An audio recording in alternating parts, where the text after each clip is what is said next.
గర్భాశయంలో septum ఉంటే pregnancy వస్తుందా అనే డౌట్ చాలామందికి ఉంటుంది.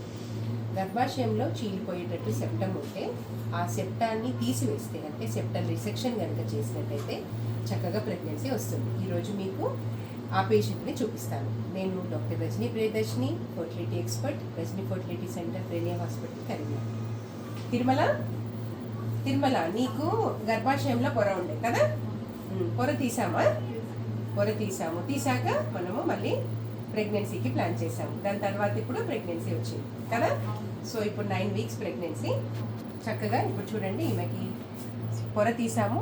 ఆ పొర తీసాక తనకి ఎంబ్రియో ట్రాన్స్ఫర్ చేయడం జరిగింది. చక్కగా ఎంత బాగా ప్రెగ్నెన్సీ ఉంది చూడండి. హార్ట్ బీట్ కూడా. సో సెప్టమ్ ఉంటే కంగారు పడిన అవసరం లేదు. మీరు మంచి ఫర్టిలిటీ సెంటర్కి వెళ్ళి ట్రీట్మెంట్ తీసుకుంటే డెఫినెట్గా సక్సెస్ఫుల్ అవుతారు.